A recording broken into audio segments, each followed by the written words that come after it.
Boker Tov, good morning. Today we have an exceptional presentation.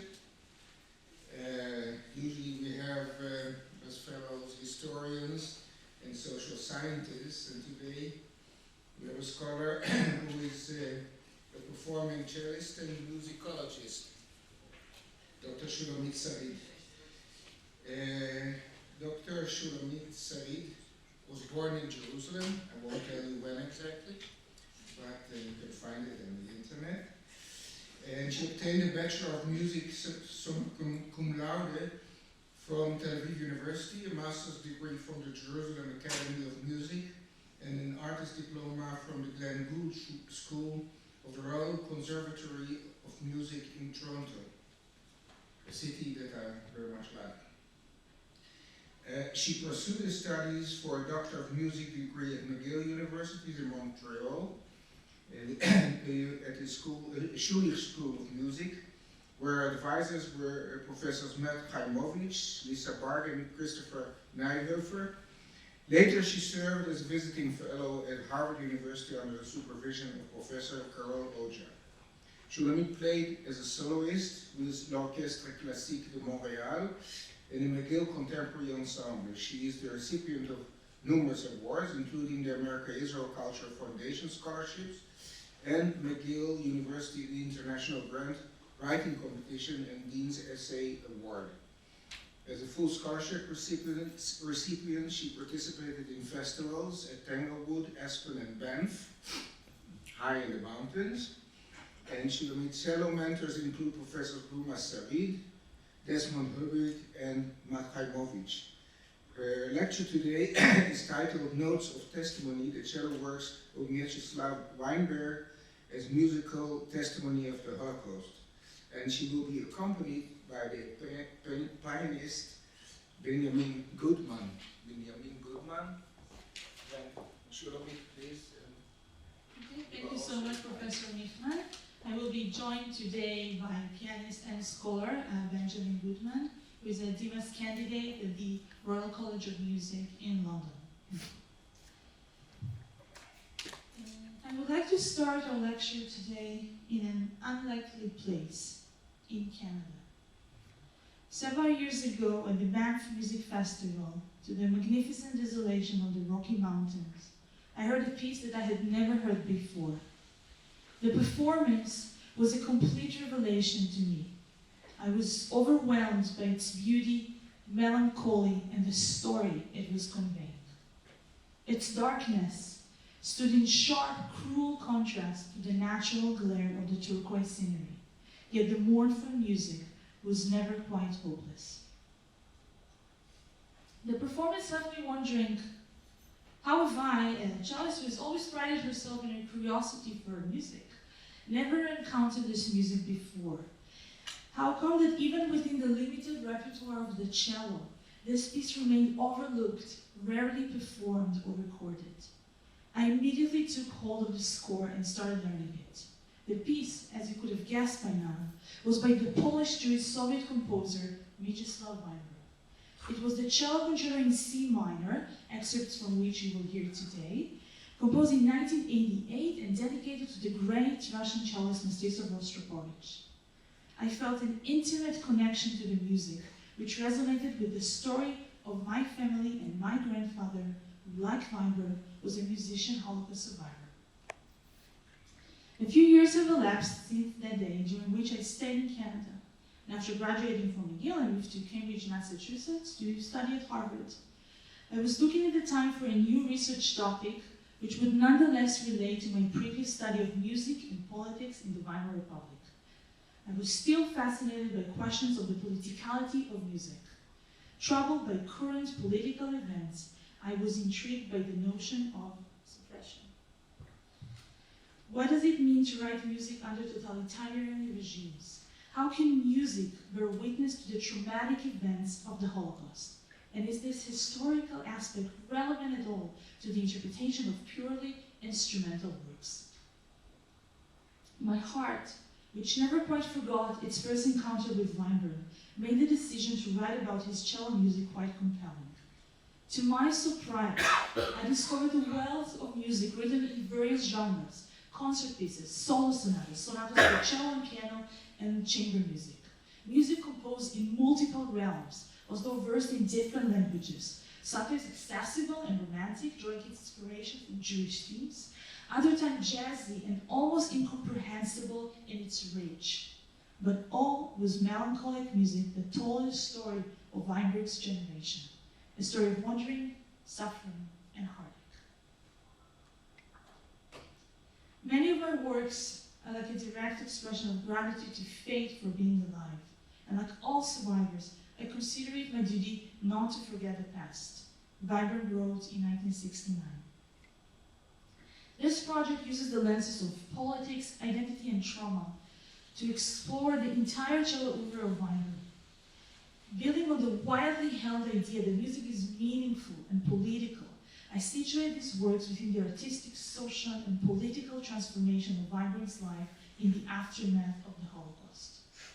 In investigating the politicality within Weinberg's music, I examine music's putative powers to express Weinberg's ideology and transnational identity while embodying his personal trauma as a Holocaust survivor, migrant, and refugee. And how do I do it? I do it by putting into dialogue such pure musical devices such as form, harmony, gesture, texture, choice of orchestration with the trope of the traumatic experience. And probing into Weinberg's comment about his obligation not to forget the past, I thus consider his writing for the cello as a testimonial act.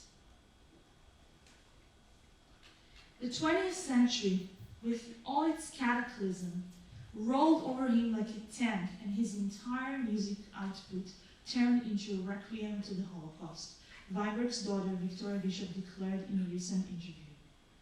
Weinberg, unlike most composers, fled eastwards, escaping one tyranny only to live under the oppression of another.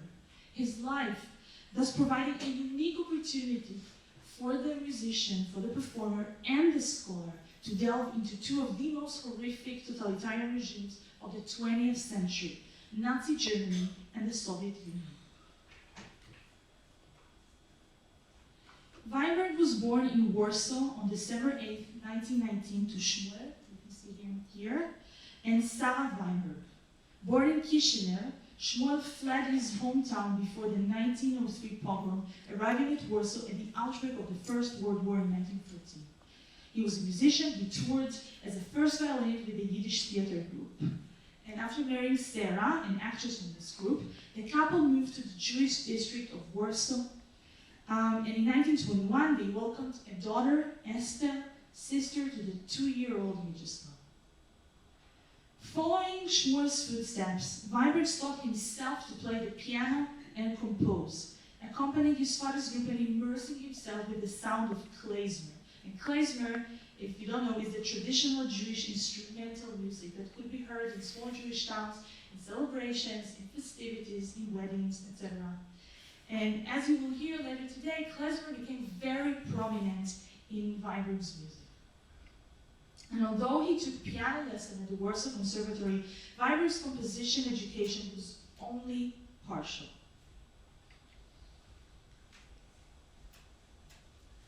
Weinberg's relatively uneventful adolescence ended abruptly with the German invasion of Poland on September 1st, 1939. On September 17th, Soviet forces attacked Poland from the east, and the signing of the secret Molotov-Ribbentrop Pact on August 23rd meant that Poland was practically divided between the Soviet Union and the Third Reich. The Germans finally entered the capital on September 30th, and by that time the Polish government and the military had already fled to Paris, and the two occupying nations could negotiate borders. The Jewish population of over 3 million was split roughly in half by the invasion. The largest Jewish community in Europe, which included 350,000 Jews residing in Warsaw alone, now faced with the fatal decision of whether to flee from the areas conquered by the Nazis to those newly under Soviet control. And like in the famous scene from the movie The Pianist, Weinberg was playing at Café Adria in Warsaw on September 6, 1939, 5 days after the beginning of the invasion. And he tells us, "I came home. All the time during the past days, the Polish propaganda has assured us that our army was fighting successfully. But suddenly the radio broadcast an order. Since the enemy was approaching Warsaw, all men had to leave the city. Mother and I panicked terribly. In the morning, I left eastwards with my little sister. She soon returned to mother and father because her shoes were hurting her feet badly, but I went on. Esther's decision turned out to be fatal, as unlike her brother, she did not survive the war. Weinberg fled by himself to Minsk, proceeding for 17 days without almost anything to drink or eat, dodging the bullets of the Germans and the Polish and surviving them by sheer luck. From that moment, he found himself on the run. Weinberg's story becomes a series of coincidences, accidents, and miracles. Having reached the border, on one side stood Hitler's soldiers, on the other, the Soviet border troops. And Weinberg recalls, "In that moment, we were filled with gratitude, and we blessed the Red Army, which could save us from death. I shall never forget how mothers with their children hugged the horse's leg, pleading to be allowed to cross the Soviet side as swiftly as possible. When it was my turn, I was asked, family name? Weinberg. First name? Mieczysław. Mieczysław, what's that? Are you Jewish? Yes, Jewish. Then Moisey it is." And a symbolic moment it was, as according to Weinberg, her response was, "Moshe, Abraham, whatever you want, if I can only enter the Soviet Union." Thus Moshe became Weinberg's official name in the USSR until he returned to Mieczysław more than 40 years later.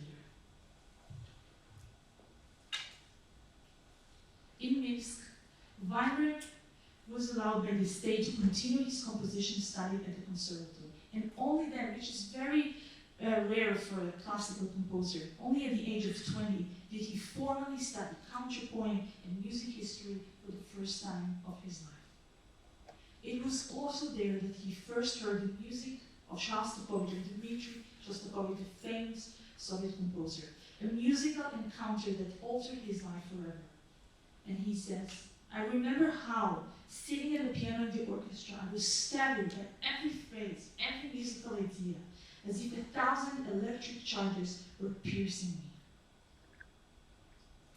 Upon the beginning of Operation Barbarossa, the Nazi invasion of the USSR, on June 22nd, 1941, Minsk became dangerous for Jewish refugees like Weinberg, who once again had to flee eastward.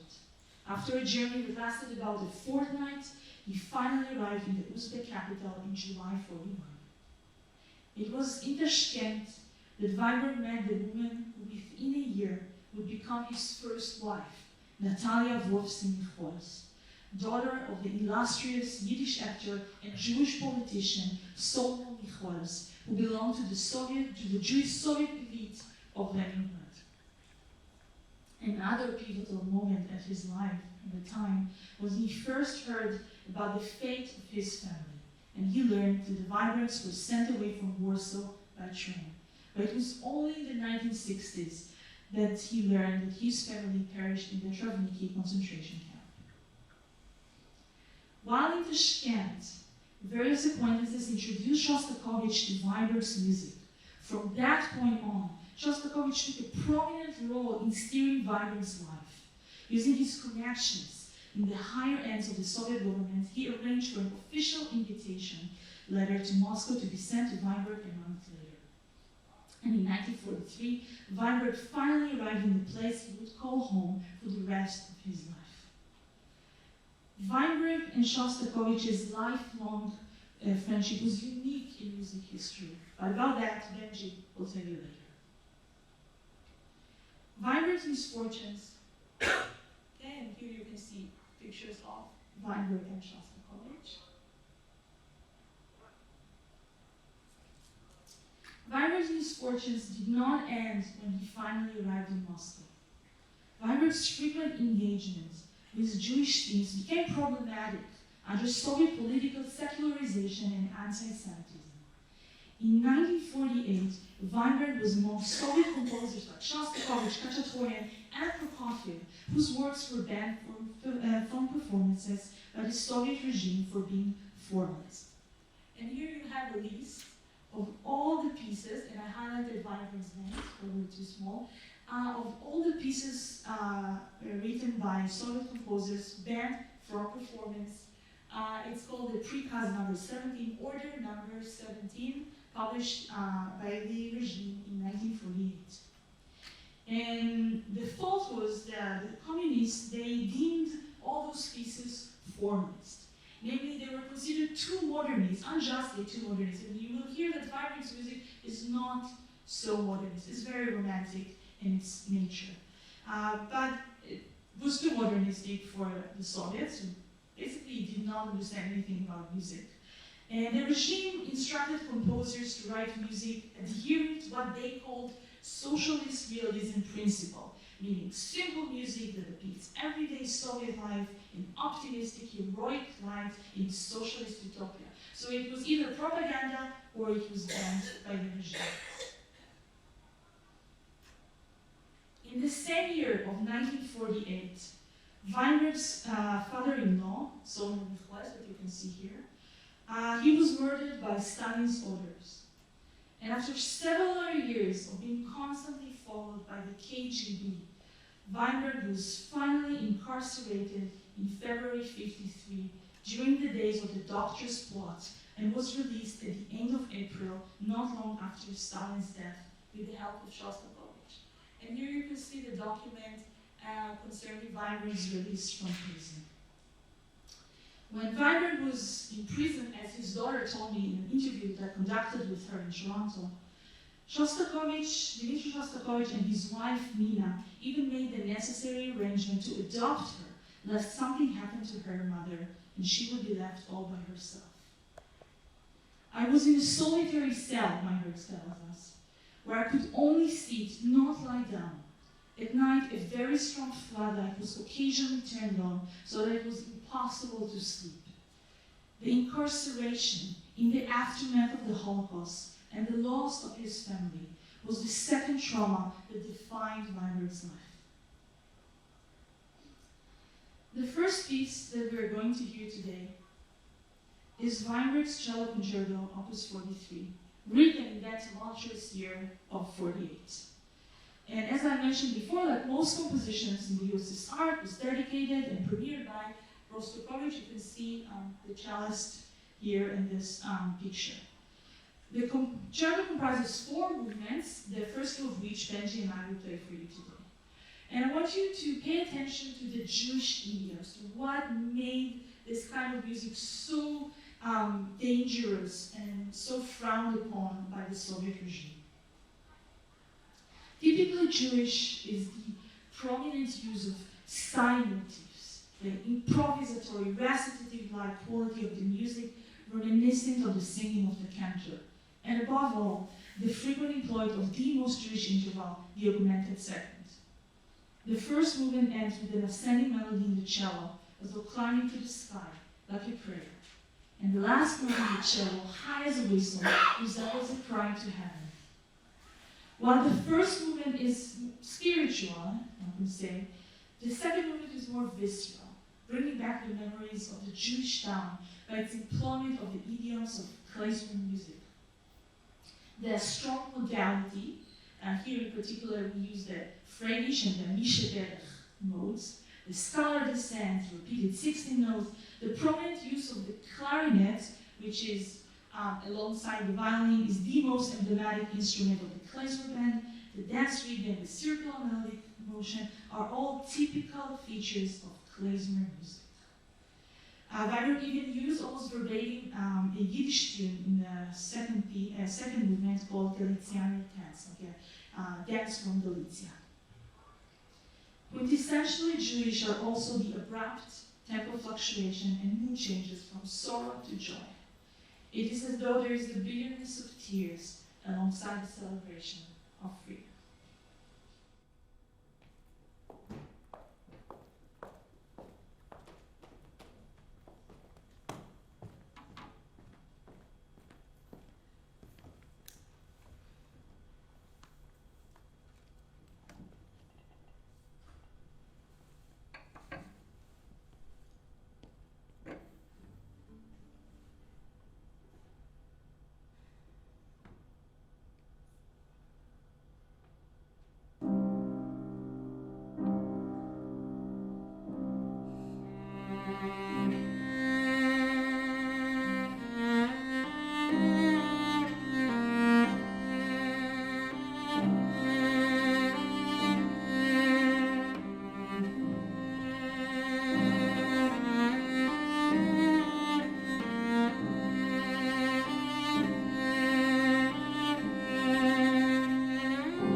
chronology. From 1953 until his death in 1996, Weinberg's life was centered upon composition. Weinberg was an unbelievably prolific composer who, despite his personal torments, never lost his faith in the therapeutic nature of music to heal body and soul, generate empathy, and evoke the sound of the past before it is done. Which brings me to our next topic, trauma, recovery, and musical testimony. The ordinary response to atrocities is to banish them from consciousness. Certain violations of the social compact are too terrible to utter aloud. This is the meaning of the word unspeakable. Thus, Judith Herman opened her classic 1992 study, Trauma and Recovery. As the Second World War loomed large over the second half of the 20th century, many scholars view the Holocaust as the most defining social trauma in music history. Such extreme traumatization as the Holocaust inevitably elicited emotional and psychological responses as denial, silence, and speechlessness. When Holocaust survivors told their stories, their narrative tended to be fragmented, inflexible, and full of paraphrases. Holocaust testimonies are frequently characterized by such post-traumatic indicators as inconsistency, the absence of memory, transference, detachment, and aphasia. Witnesses seem frustrated, even humiliated, by their inability to translate their experience to the audience.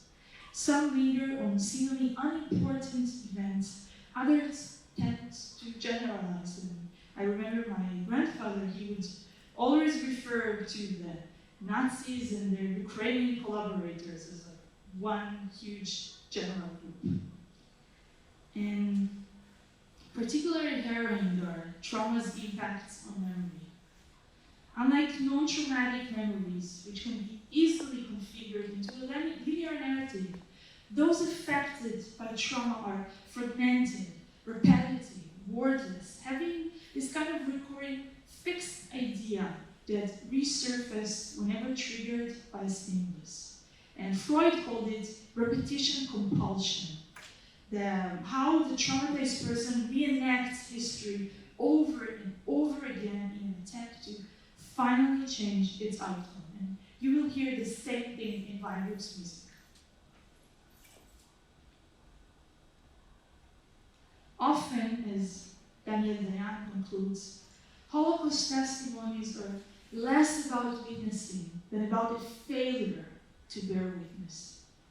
Or as Elie Wiesel put it, we could never say what had to be said, that we could never express in words, coherent, intelligible words, our experience of madness on an absolute scale.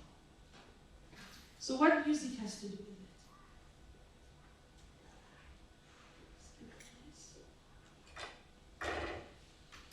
A myriad of scholars has observed the interrelations of music trauma and recovery, noting music's ability to reflect on suffering, grief, and loss. In the absence of a verbal narrative, music, the most ephemeral art form of all, helped provide a language to all that was unspeakable and beyond human comprehension, coming in as a kind of relatively safe haven in which to explore post-traumatic effects. Despite the inhumane conditions, music prevailed in almost every aspect of Jewish life during the Holocaust.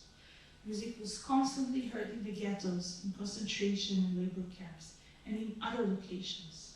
As prisoners were often engaged in musical activities ranging from communal singing of Yiddish songs to professional orchestras. You know, there were a few orchestras in Auschwitz, chamber groups, choirs, and theater, and not just in Theresienstadt, but everywhere.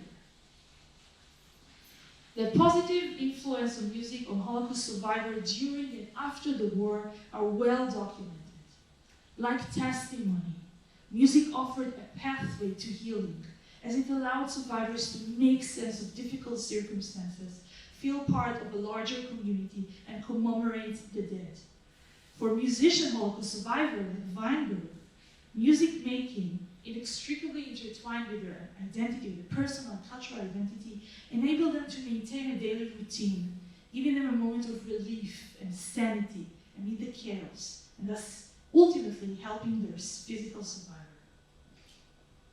Above all, music, in bearing witness to its historical moments, allowed composers and performers to interpret the trauma, reflect on it, reckon with their past, the critical distance required for music making, enabling them to, what Dominic Lacapra calls, work through the trauma, as in a mode of self-therapy. This is, and it's also very important to know, this is in striking contrast, however, to the horrifying uses of music during the Holocaust by the Nazis for propagandistic aims, above all in Theresienstadt, as well as for the purpose of torture and as a background for executions. Yet, how does music do it? How does music engage with traumatic historical events like the Holocaust? Music addresses trauma in various ways, at times explicitly alluding to historical events. We know that Oliver Messiaen's Coteau puis les Femmes du Temps, Schellrig's Survivor of Warsaw, and Shostakovich's Symphony No. 13, Babi-Yar, that Benji will elaborate more about it later.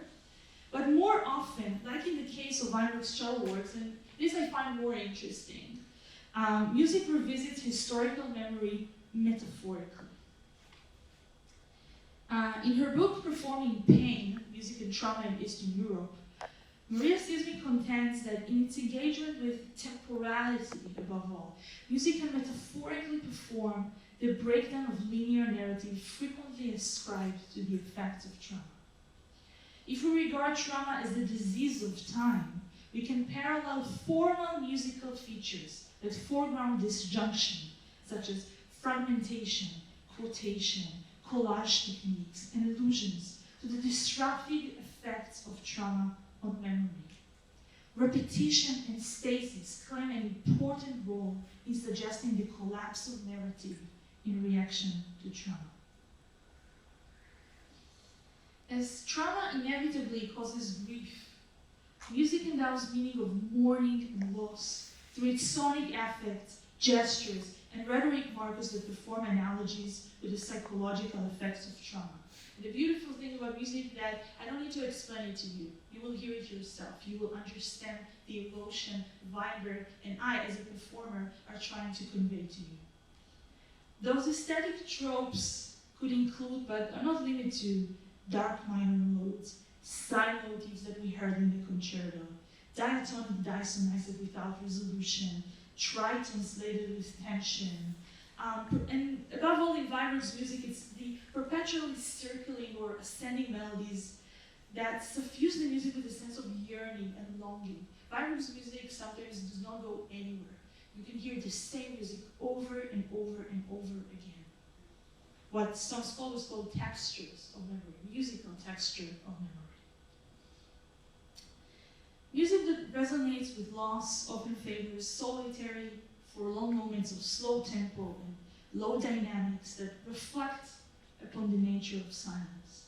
At the same time, fast tempo, high register, and loud dynamics can be associated with anxiety, evoking the imagery of chasing or fleeing. And chasing was an important trope in Weinberg's music, especially how his sister did not make it. And beyond communicating emotions to listener, music as an act of witnessing, as an unmitigated way to generate empathy and understanding of someone else's experience. What Lacapra describes an emphatic unsettlement, a process in which a listener, by listening to music, becomes more responsive to the experience of another's trauma. And I wanted to share with you an excerpt from my interview with Victoria Bishop, Weinberg's daughter, who tells us something about Weinberg's mental health and mental conditions.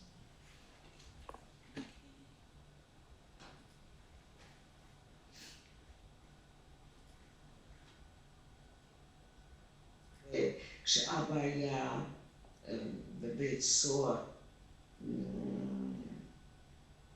בזמנים של סטלין, בסך הכל אבא היה עצור ב-6 לפברואר 1953, הוא היה נעצר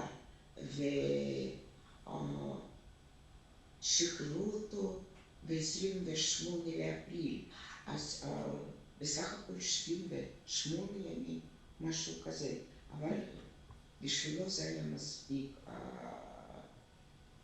הוא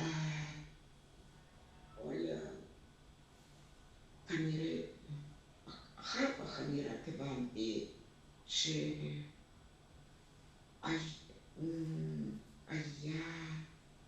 בכזה דיכאון כרוני. ולמשל, וזה הסביר לי רופא פסיכיאטר כבר בארץ, שהוא במקביל למקצוע שלו, הוא גם כן מצא פתאום, פתח לעצמו מוזיקה של אבא שלי, ודיברנו איתו הרבה, והוא אמר על דיכאון. למשל, אני ואמא, אף פעם לא היינו מבינים למה אבא שלי, לפני שהוא היה צריך, למשל, לנסוע ברכבת או לטוס ללנינגרד, סנט פטרבורג ללנינגרד בזמנו.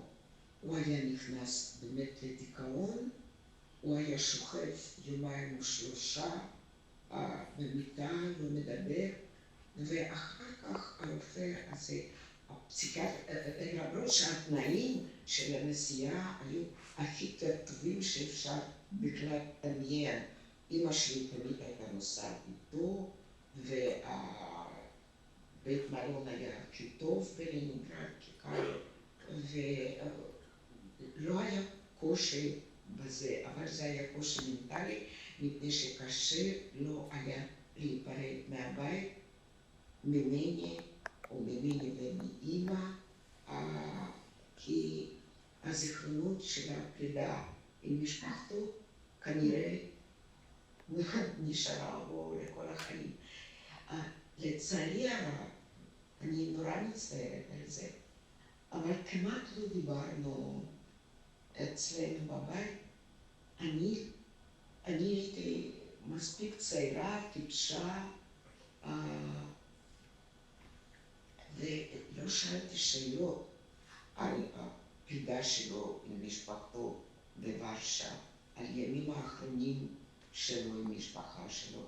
אף פעם לא שאלתי, לא, כנראה הרגשתי שהוא לא רוצה לדבר על זה. ואחר כך כבר בארץ אני כבר נודע לי שיש כזה סינדרום של שתיקה. אפשר להבין מה שאני אומרת? כן, בוודאי. אני קראתי גם הרבה על ניצולי שואה, זה בדיוק הדבר הזה של שתיקה. כן. אז פשוט הוא לא דיבר ואני לא שאלתי, ופשוט ידעתי מאז שנולדתי וראיתי פורטרטים והבאתי לכאן, ואני אראה לך אם את רוצה.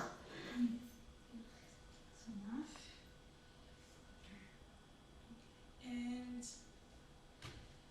our next piece will be the first movement from Weinberg's Solo Sonata. And I would like you to pay attention to all the testimonial tropes that we just mentioned.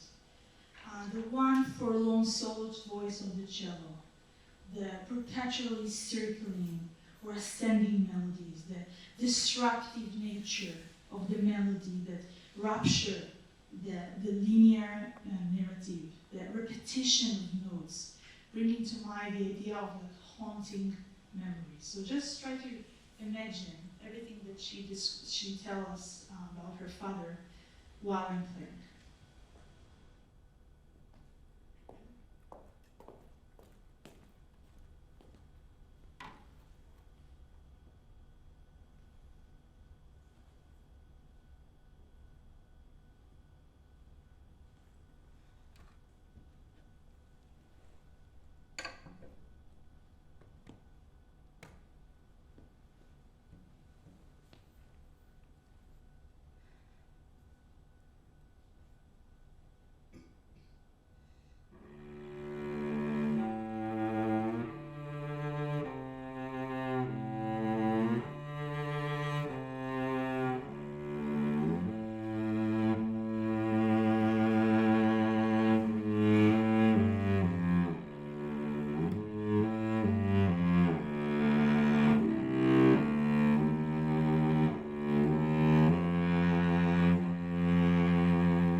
last part of her lecture.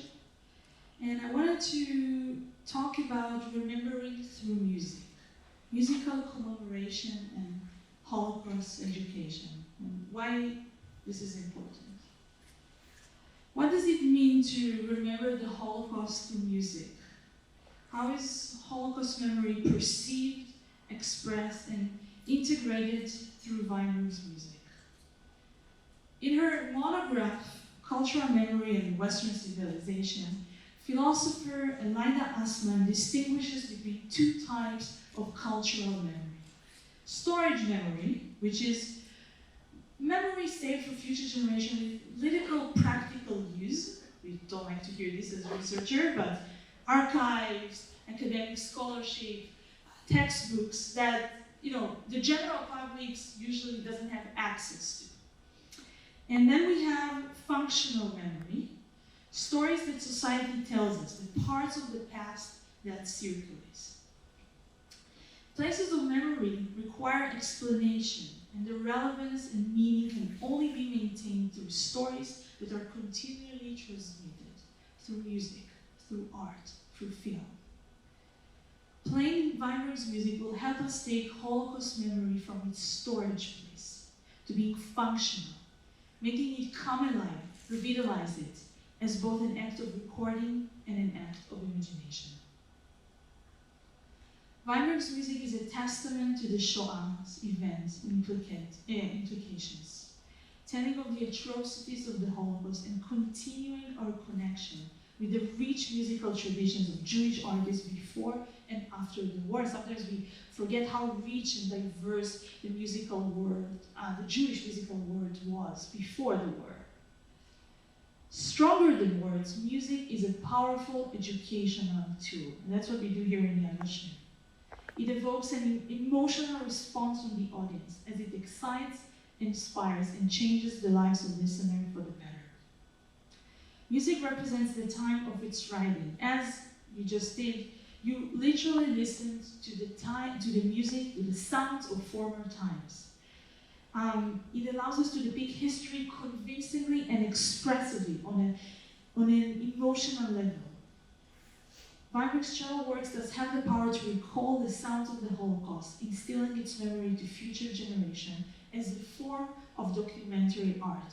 And when I play, I feel like a documentary filmmaker. For me, I'm like transmitting the sounds of the past to you as an audience. Unlike the plethora of literature regarding the representation of Holocaust in other artistic mediums, such as film and literature, there is a lacuna in the larger field of Holocaust studies with regard to musical depictions of the Holocaust. Even scholarly works that deal with musical responses to the Shoah often favor overtly commemorative compositions whose subject matter is the Holocaust, primarily film music, Schindler's List, The Pianist, with its unmediated engagement with the Shoah, while also putting an unbalanced focus on secondary musical witnesses, so and how other people thought about the Holocaust, at the expense of music written by Holocaust survivors themselves.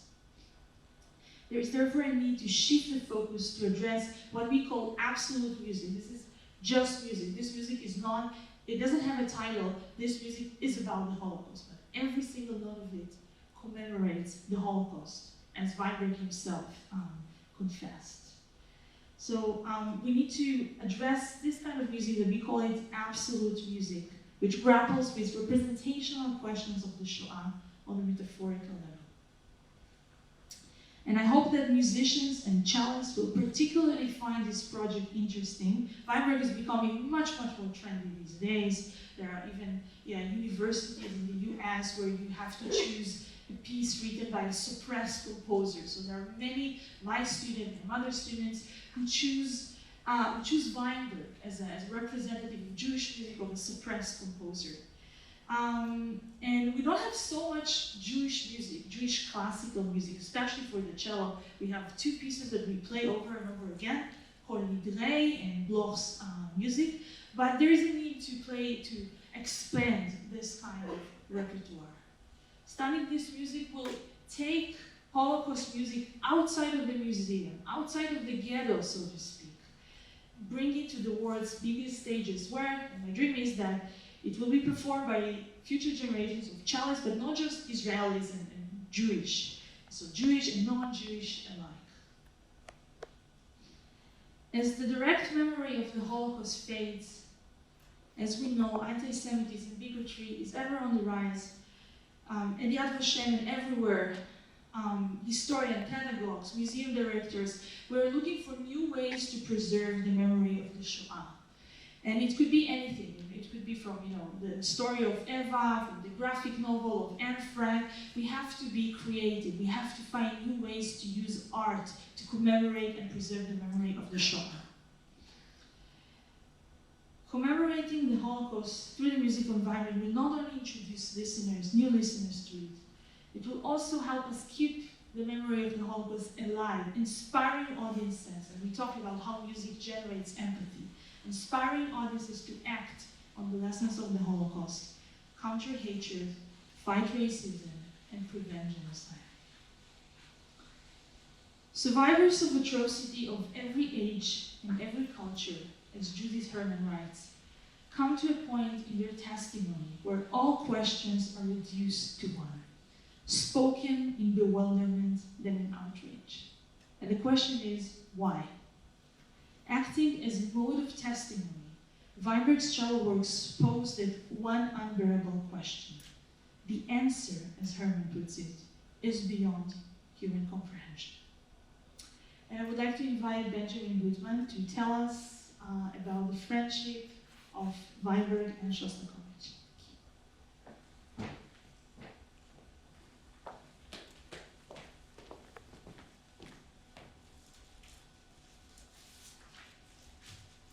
Hello everyone. Thank you, Shulamit. My name is Benjamin Goodman. I'm a graduate of the Jerusalem Academy of Music and Dance, where I'm currently working as an accompanist on the faculty for performing arts. I'm also studying for a doctorate at the Royal College of Music in London, as you've already been told. My doctoral research is on the intercultural fusion in the piano music of composers who immigrated to Israel from the Soviet Union. Soviet citizens immigrated to Israel in two large waves, one in the 1970s and another in the 1990s, when over 1 million Soviet immigrants arrived in Israel. My research examines the piano compositions written by 4 composers from each of these large waves of immigration. I'm comparing the use of different cultural music motifs, such as Israeli, Jewish, and Soviet. This research has led me to study the development of Jewish art music in Eastern Europe at the beginning of the 20th century. Let's go back to the early years of the 20th century. At that time, the famous composer Rimsky-Korsakov was encouraging his Jewish students at the St. Petersburg Conservatory to compose art music based on Jewish folk music. He believed that this was the way that Jewish composers could create a national art music of their own, a Jewish art music. About 30 years later, Mieczysław Weinberg would also study with a pupil of Rimsky-Korsakov's, Vasily Zolotarev. My research brought me to the compositions of Weinberg, mainly through my studies of the composer Dmitri Shostakovich. As part of my doctorate, I have closely studied and performed compositions by composers who immigrated to Israel from the Soviet Union. In preparing these works for performance, I discovered sections that sound similar to the music of Shostakovich. After further examining these sections and listening extensively to the music of Shostakovich, I discovered that indeed there were sections that must have been inspired by the great Soviet composer. Additionally, after interviewing composers and musicians who knew Shostakovich, they acknowledged his influence on them. Indeed, even after Shostakovich died, we can still find resonances of his music in compositions by contemporary Soviet-Israeli composers. The first time that I discovered a connection between Shostakovich's music and that of a composer who had immigrated to Israel was in the third movement of Sarah Fagin's piano sonata. Sarafagin was a composer born in Riga, Latvia, who escaped to Tashkent during the Holocaust and returned to Latvia after the end of the war. Sarafagin immigrated to Israel in 1972 and finished composing her sonata for piano that same year. I've had close collaboration with her daughter, recording an audio CD of an hour of Fagin's solo piano music, including that sonata for piano. It is the third movement that drew my attention to possible musical connections with Shostakovich. This movement, called The Last Way, is inspired by the painting with the same title hanging in the Knesset, painted by the Latvian artist Joseph Kuskowski, who was a close friend of Fagin's in Latvia, and he gave her family several of his paintings. This painting hanging in the Knesset depicts the death march of September 1941, when Jews of Kiev were forced through the streets of the city to the Babi Yar ravine. Recently, I have written a chapter on the depiction of that tragedy at Babi Yar in music, art, and poetry. In that chapter, I examined how Shostakovich's Symphony No. 13, subtitled Babi Yar, influenced Sarafagin in composing the third movement of her piano sonata. And of course, one of the most important compositions commemorating the tragedy at Babi Yar is Shostakovich's Symphony No. 13, which Shulamit mentioned earlier. It is a monumental work of 5 movements with a male choir, bass soloist, and full orchestra.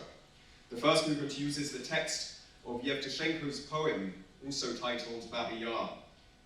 This symphony was premiered in 1962.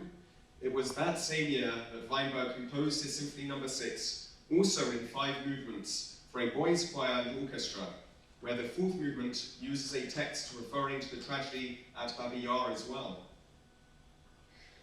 This is no coincidence. The collaboration between Shostakovich and Weinberg is extraordinary. It is extremely rare to find composers with such a close relationship as they had. It was based on a deep friendship and a profound mutual admiration of each other's compositions. It is Weinberg's name that appears more often than anyone else's in Shostakovich's diaries. Their relationship began when Weinberg's Symphony No. 1 was sent to Shostakovich in 1943. Shostakovich was immediately impressed and began making arrangements to help Weinberg to move to Moscow, and so began a lifelong friendship up until Shostakovich's death in 1975. It is interesting to note that they also played piano duos together, and both were exceptionally brilliant pianists, and they played together versions of their compositions arranged for 4 hands. It is a wonderful image to imagine them sitting side by side at the piano. However, their collaboration went even further, each learning from the other. It was at the same time as Weinberg moved to Moscow that Shostakovich began to become interested in Jewish music. Shostakovich said that Weinberg was one of 3 people responsible for introducing him to Jewish music. The other 2 was a Jewish composition student of his, Benjamin Fleischer, sadly killed at the front during the Second World War, and the other Jewish influence on Shostakovich was an ethnomusicologist called Moisei Beregovsky. Beregovsky is well known for recording and preserving Eastern European Jewish folk music. He traveled throughout the region making recordings of the local Jewish music. In 1946, Shostakovich was present during Beregovsky's defense of his doctoral thesis on Jewish folk music at the Moscow Conservatory. Shortly after, in 1948, Shostakovich composed a vocal cycle called From Jewish Folk Poetry, where he used as inspiration Beregovsky's book of Jewish folk songs that were published in 1938, called Jiddische Volkslieder. Shostakovich's use of Jewish musical motifs in his compositions became more frequent and more varied after his composition, From Jewish Folk Poetry, and it became an integral part of Shostakovich's music. Although some of the influence on Shostakovich can be attributed to Beregovsky, the majority must be credited to his connection to Weinberg. It has been noted that Shostakovich and Weinberg composed compositions at almost exactly the same frequency in the same years. Shostakovich even admitted that the composition of both of their string quartets was a sort of friendly competition of who would compose the most quartets. Shostakovich took pride that he overtook Weinberg in 1964 with his string quartet No. 10, when he then actually dedicated it to Weinberg. But their collaboration went even further. Musical motifs from each of them can be heard in each other's compositions. I would like to play you two preludes from Shostakovich's Preludes and Fugues, composed in 1950 to 1951. They reveal a similar musical motif used in Weinberg's cello concerto, composed in 1948, that we heard beforehand, as well as in Weinberg's Cello Sonata No. 2, composed in 1959. And this is the cello sonata we're going to play for you. I'm going to start with a prelude in A-flat major by Shostakovich, where there is a section that is very similar to the Cello Sonata No. 2 by Weinberg. I'm going to ask if Shulamit would be so kind as to play this section with me so that we can hear the similarities between the two. And then after that, I'll play through the prelude in A-flat major, and then I'll play the prelude in F-sharp minor, which is the 8th one, which has a lot of reminiscences to Jewish music and is considered by many musicologists as being one of his most inspired works by Jewish music. We hope you will enjoy this.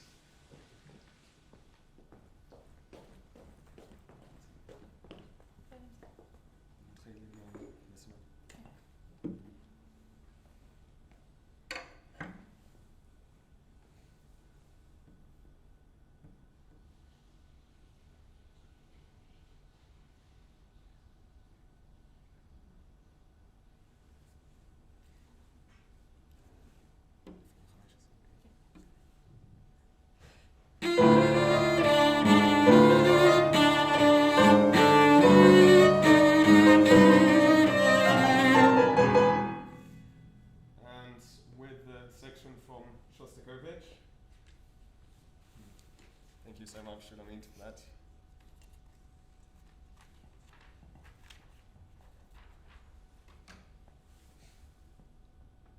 The section in the prelude in A-flat major by Shostakovich.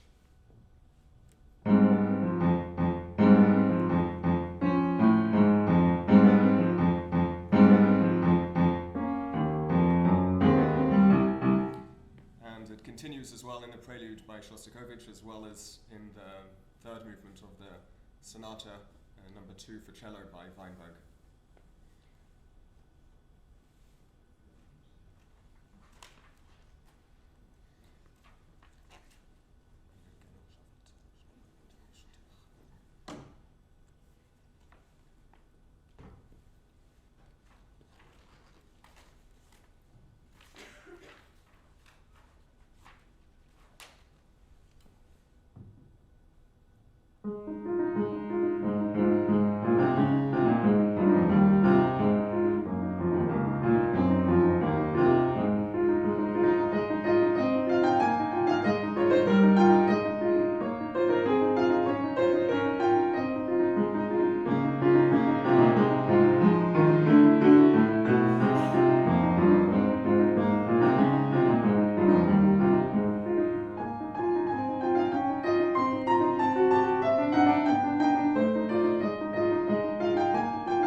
the first movement of Weinberg's second sonata for cello and piano.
time, we can play one more movement.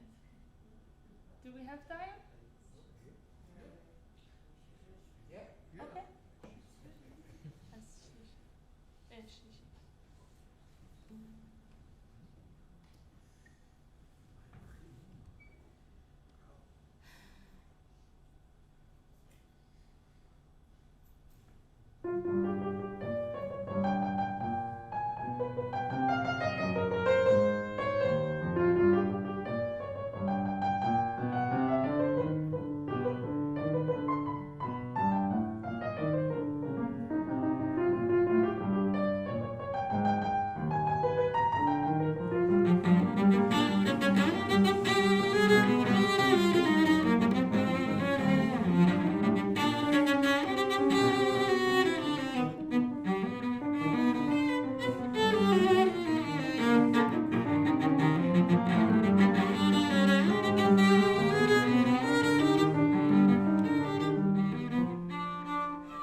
Yes, you definitely heard the rage and being so furious and being, it's impossible to understand, and sometimes it's easier to understand through music.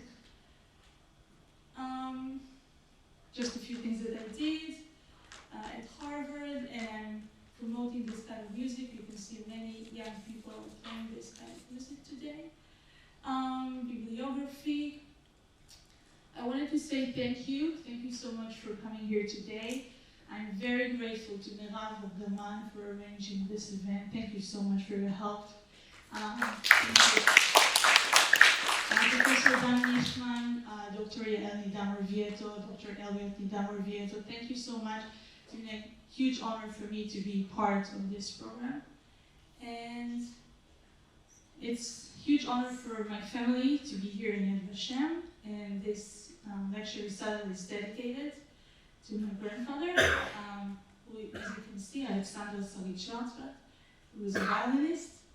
And this is the daf that he filled when he arrived in Israel in 1948. Thank you so much.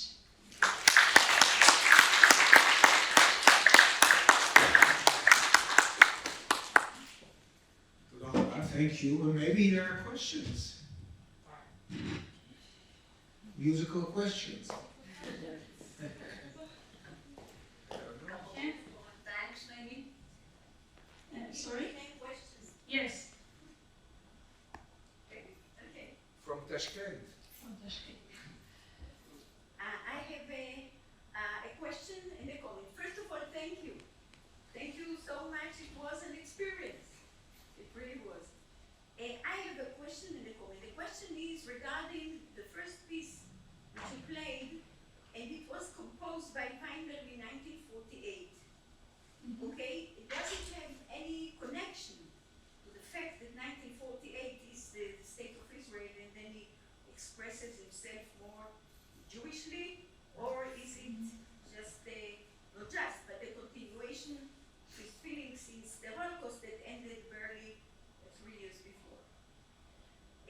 That's a question, and I have a comment. I'm writing a new book on suicide during the Holocaust and its aftermath.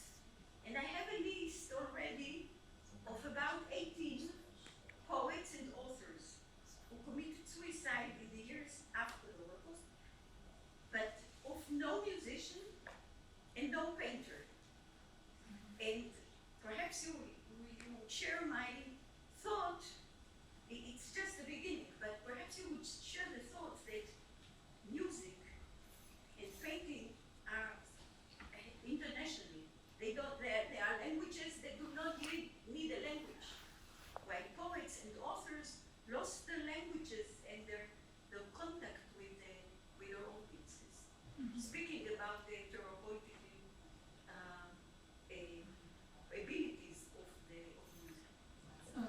so much for your questions. This is so fascinating. I agree that, I mean, today we don't like to say that music is is a universal language because there are so many kinds of music, but Weinberg, for sure, he knew that his music would be heard. So he was performed by the top Soviet musicians of his time. So we have Rostropovich, we have Oyster. So he was quite famous. He was not as famous as he deserved to be due to his Jewish identity. But as you said, the happiness of creating, of composing music. He would, his daughter told me, he would sit, hours and hours every day, just writing. That was the only thing that he did, and it helped him. It was very therapeutic, and we know there are some studies that music affected the well-being of Holocaust survivors. It was sometimes the only thing that they had, they gave meaning to their lives. Regarding 1948, no, for sure, Weinberg was a very non-political person. He wasn't a Zionist. I mean, he was incarcerated for Zionist ambitions. That was not true. He was not a Zionist. He was okay with the state of Israel. He was not thrilled. I don't think he was it bothered him so much. I would say he didn't have nationalistic aims. His daughter and his first wife, and Natalia Bovsenichos, they immigrated to Israel in the 70s. Their family collapsed, he got divorced, he married a very young friend of his daughter, who actually, on his deathbed, she converted him to Christianity. It's a very, very weird story. But no, he was not a Zionist. He was Jewish, but he was more culturally Jewish. So music was his religion. That's a quotation from his daughter. So he believed in music. He believed in being Jewish through perpetually writing within his Jewish idioms. Okay, so he wasn't he really go to the synagogue. He, except for he didn't speak Yiddish even. So he said I'm more polished than anything else. Could I also respond to that? Yes, sure. It's a very good question. Yes, of course. Yeah, thanks. Thank you for that question. That's also something that interested me regarding Shostakovich and Weinberg as well. Specifically in 1948, it was when Shostakovich decided that he would compose his From Jewish Folk Poetry, and this cycle of songs that were inspired by Jewish folk music. And at that time, the Soviet Union was one of the supporters of the founding of the State of Israel, and it meant that Soviet composers had that opportunity to support Israel in a way. And additionally, there was the idea of also showing dissent against anti-Semitism in the Soviet Union. And a way of doing that would also be to support the Jews and saying that now that the state has been formed, I will write a Jewish composition. And it could quite be that Weinberg had a similar opinion to Shostakovich, though it is acknowledged that Shostakovich wrote this composition at a time when it wasn't actually accepted to write Jewish compositions. It was in some cases forbidden, and he was completely open about the fact that he was writing it. It didn't get performed though from Jewish folk poetry, and he only premiered it at his home and at other people's homes, and it didn't get performed until after Stalin died. But it was the composition in itself was an act of support of Jews in that specific year that Israel was founded. Thank you. Regarding the second statement that you made, yes, there was it has been recorded that composers did have that experience after the Holocaust, but it is also due to the fact that the Soviet Union oppressed them quite so severely during the years that followed the Holocaust as being Jewish and a great deal of anti-Semitism and their works were as I mentioned before, they were completely banned from performance, and this gave them that experience after that they were very distraught about it. They were really distraught about the way that the Soviet Union was treating them, and that they weren't allowed to have their music performed in the Soviet Union, and that created something that you were describing, and I wish you luck with your book. Thank you. Just a word of thanks. Yeah? I was deeply impressed, and I want to ask the musicians for their exquisite, fantastic performance and for their research. Now, as a Leningrad-born kid, I knew all about it. I absorbed the siege, the Stalin repressions, the Holocaust, and the later, and Shostakovich, and the Holocaust, and Oistrakh, and all of them were household names, but I don't remember hearing of Weinberg. So thank you so much.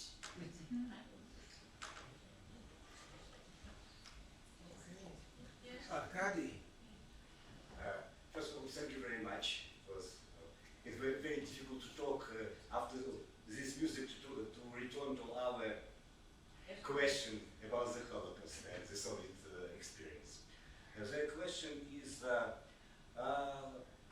Weinberg continued to write formalistic music. How for them was the overlapping of formalistic music and non-popular Holocaust topic combined? Whether he was important, why he wrote in this period, how this Soviet reaction to his and others formalistic music influenced on his decision to write about the Holocaust topic. And the second is a small comment. I think it's different experience for real Holocaust survivors and people like Weinberg, who was scared about the Holocaust. It was his personal trauma because he left his parents, his sister, and he had but real experience of the Holocaust. Maybe it was more important to use their work of Doi Laub about listening of the Holocaust, of the Holocaust survivor, not about the Holocaust survivors themselves, but about the people who traumatized from knowledge about the Holocaust.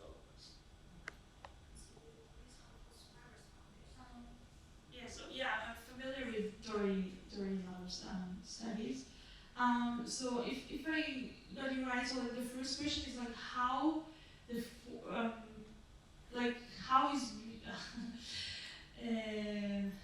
so like in 48 his music was banned, okay, and it was banned for being formalist. But his music was not formalist. What you just heard, like the sonata from 59, this is what I would say. This is more formalist. This is more it's not avant-garde. It's like if you are familiar with like Western music at that time, you know, Stockhausen, Blaise, this is like nothing. Like Stravinsky had this like, you know, Rite of Spring like many decades before. So this is like really nice music, okay? So his music was never formalist, but this is like also after Stalin's death, during Khrushchev's thaw. So like the Soviet Union is much more open. Writing about the Holocaust was okay, you know, like the Soviets, you know, they fought the Nazis, so like it was okay. The Soviets, they never wanted to highlight Jewish suffering. So you were not the only one who suffered, okay? So that was like the main idea. So like writing Jewish music, yes, it was problematic. Writing about the Holocaust, it's okay, but then, you know, Mieczysław was the head of the Jewish committee to commemorate the Holocaust, so he was murdered. But everything, it's really hard to understand, I mean, their thoughts and what their rationale of all these like dictators, like Stalin. We know about the communist regime, what they thought was formalist or what they thought was socialist race. They knew nothing about music. Okay, so we have like musicologists today, they are trying to understand what socialist realism was. And the answer was, we don't really know. And neither did they. Okay, so like, we know they wanted it to be more propagandistic. And he did write lots of propaganda music. So he wrote for music, he wrote for circus music, he wrote for animations. One of the most like Winnie the Pooh movies in the Soviet Union was like the music was written by Weinberg. So he did what he had to do. He was just not very happy about being tortured by the Soviets. Although he did like, believe, like even like Shostakovich, this like was he a dissident, etc. We don't really know, okay? But we know like that Weinberg, he believed in he was a communist, at heart. So like he shared like socialist views, like most of the time. He thought all these like politicians were ridiculous, they were horrible. It was hard for him to express it in music, and he really tried to make his music like more pure. So it was like maybe about the retreat to his like personal, like emotional world than anything like political. I believe politicality is inevitable in music, but like his main goal was just to write about my own like expression of my own emotions, etc. Do you have anything? Sure. Yeah. Yes. Thank you for that question. Glad that you are here in the audience. Thank you.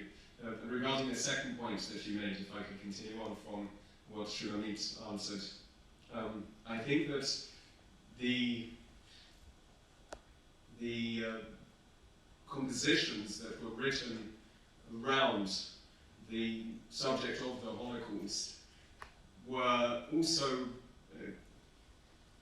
in memory of the fact that it was not being memorialized. So it was to use the actual memory of it and to ensure that stayed. Whereas in other circumstances it just wasn't allowed. And for Shostakovich it became important, and for especially Weinberg, the memory of it was repressed for decades. And really, only, for example, in the 60s did Babi Yar start to become known publicly. So the memory of it and the memory of the events became something that was important in the Soviet Union. And it wasn't necessarily the factor of actually remembering the Holocaust, but even more so it was trying to make sure that it would be allowed to memorialize it, to remember it. And that was something that was completely forbidden for many years. In fact, we know that the memorial of Babi Yar was not allowed to be put up in the actual location that it happened until last 2 years ago now, and that's the 80th anniversary of it. It was not allowed to be memorialized. It was not allowed to be commemorated. And rather than only the memory being important, it was even more so the memorialization of it that started to become important in music, in poetry, in art, and that became a central aspect within Soviet creative society. Okay. Okay. Thank you very much.